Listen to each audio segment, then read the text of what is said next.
Boston is one of the most interesting cities in the United States, with its colonial history, unique culture, and diverse population. Known primarily for its role in the American Revolution, Boston is a city of great historical significance. You may not know it, but Boston was the first U.S. city to have a subway system, a technological breakthrough that would have a lasting influence on U.S. mass transit. Hello and welcome to That Is Interesting. I'm your host Carter. Today, the history behind Boston's subway system, the engineers and politicians who made it happen, and how its creation and development helped revolutionize American public transport. Before I begin, this video is sponsored by Surfshark. If you're subscribed to this channel and enjoy watching my videos, I'm sure you love to travel. I do too.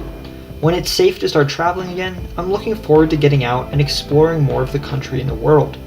If you're out on a long trip post-COVID, you'll want to make sure that you can stay up to date on all the latest videos from That Is Interesting. However, that might mean connecting to public Wi-Fi, so you'll want to make sure that you stay safe from hackers and that your data and information remain secure.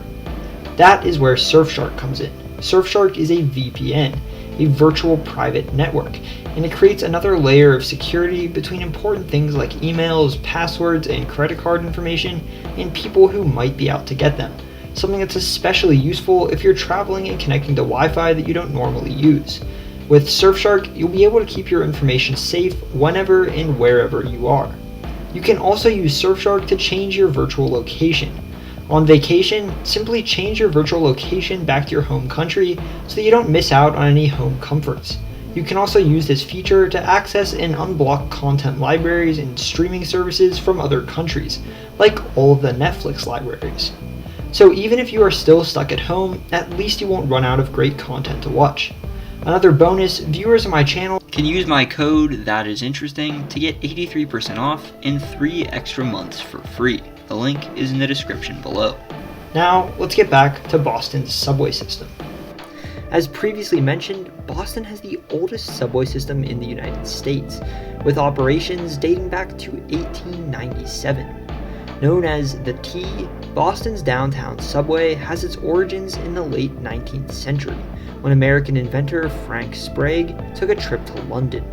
Sprague, a naval officer, was an electrical engineer who contributed to a number of modern urban innovations, including the electric motor and the electric elevator.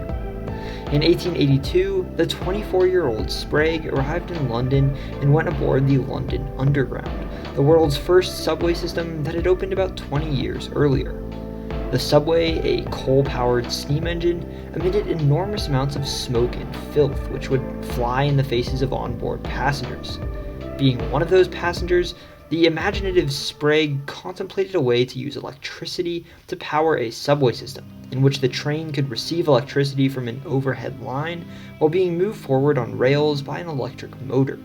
This would avoid much of the unpleasantness and noise associated with coal-powered steam engines, particularly in an age when electricity had become increasingly widespread. Over the next few years, Sprague developed a self-regulating electric motor. The motor, which could carry different amounts of weight at the same speed, would be particularly useful for industrial purposes such as the electric elevators, railways, and subway systems. In 1884, Sprague opened up the Sprague Electric Railway and Motor Company. In the following years, he marketed his self-regulating motor to a number of industrial capitalists and inventors, including railroad magnate Jay Gould. He encountered little to no success until in 1887, when he was offered a contract to build an electric railway system in Richmond, Virginia. Sprague, financially desperate, agreed to the deal and completed the project in a painstaking few months. The fully functional electric railway system attracted the attention of industrialist Henry Whitney, who had recently consolidated the 7 major railway companies in Boston. Having been granted a legal monopoly by the Massachusetts General Court, Whitney intended to transform Boston's mass transit system. Boston's downtown area at the time was seriously overcrowded. Whitney, having witnessed Sprague's technological breakthrough firsthand in Richmond, saw a massive opportunity. Sprague was contracted to build a number of electric streetcars for Whitney's West End Street Railway Company. The majority of the streetcar system had become electrified in 5 years, and the system was becoming increasingly profitable, even if it did little to resolve the initial issue of congestion and overcrowding among Boston's downtown streets. Around the same time, Boston Mayor Nathan Matthews Jr. formed the Rapid Transit Commission, intending to finally solve the problem of congestion and to align Boston's mass transit development with public interests. In 1892, the commission put forward a report that suggested building a subway system underneath downtown Boston, an idea that had been previously imagined but was considered too far-fetched. A subway system was initially unpopular among Bostonians, as its construction required digging up sacred downtown sites such as the Boston Common, in addition to disrupting numerous sewer systems and power lines. The idea of traveling underground also made many people uncomfortable for religious and spiritual reasons, as commuting underground would allegedly place you closer to the devil. The idea of a subway, however, gained popularity as congestion became even more problematic. Subways were also preferred to elevated railways, since elevated electric streetcars, which were already in operation in cities like New York, were considered filthier and uglier than any potential subway. In the summer of 1894, citizens of Boston voted on the city's prospective mass transit project. By a margin of just over 1,200 votes, the plan for a subway was approved. The construction of the nearly 2-mile-long subway route began on March 28, 1895. Construction continued smoothly for about a month until the crew made a remarkable discovery. A worker had found a piece of human bone. Unbeknownst to the crew, they had apparently been digging up a Revolutionary War burial ground. Nearly 1,000 bodies would be discovered in the coming months, giving further leverage to religious opposition to the subway's construction. The project continued nevertheless, as laborers dug and removed endless tons of subterranean dirt. Wooden braces were initially used to prevent the tunnel from collapsing in on itself. As the project progressed, steel beams were used for support, and the tunnel was given a concrete foundation. The building process proceeded relatively smoothly until the morning of March 4, 1897, when a gas explosion at a subway construction site engulfed 2 electric streetcars, about 100 people in total, in a mass of flames, also causing severe property damage to the nearby commercial buildings. The explosion caused around 10 deaths and dozens of injuries. Once more, public confidence in the project had decreased as a result, and citizens had to be reassured that the subway would be truly safe when it opened. Public officials claimed that the explosion was the result of one worker's error, rather than the underground terrain itself. When the subway was finally opened on September 1, 1897, the rail cars were at capacity. The tunnels were intentionally clean and well lit to ease passengers' anxieties. Citizens were eager to try the first subway cars in the nation's history, as about 250,000 Bostonians rode the subway cars on their first day of operation, and 50 million people in total rode the subway in its first year. The subway would remain a primary mode of mass transit in Boston. Other cities such as New York and Philadelphia would open up subway systems shortly thereafter. In the late 1940s, the Boston subway system would be absorbed by the Metropolitan Transit Authority, or MTA. In 1964, it would be taken over by the Metropolitan Bay Transportation Authority, or MBTA.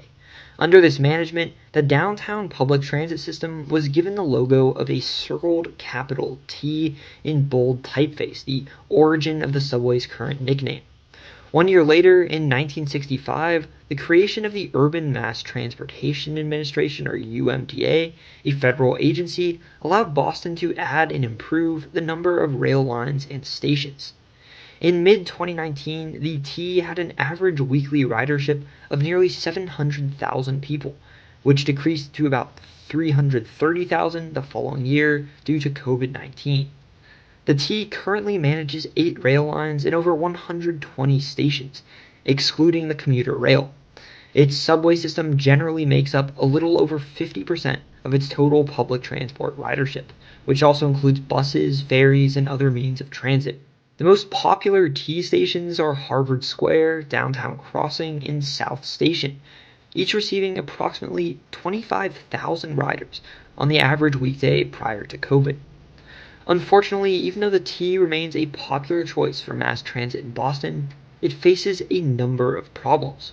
For one, since the subway system is so old and historic, its layout is not particularly well suited for modern commuters' daily needs.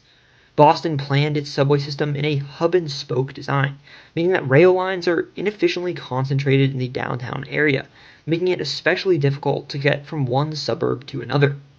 Rail lines were also designed with sharp turns and narrow tunnels, limiting the number of public cars and passengers that could be transported in a given time. Modern cities can plan their public transport more deliberately and with the benefit of modern technology, but cities like Boston are left with less than ideal systems.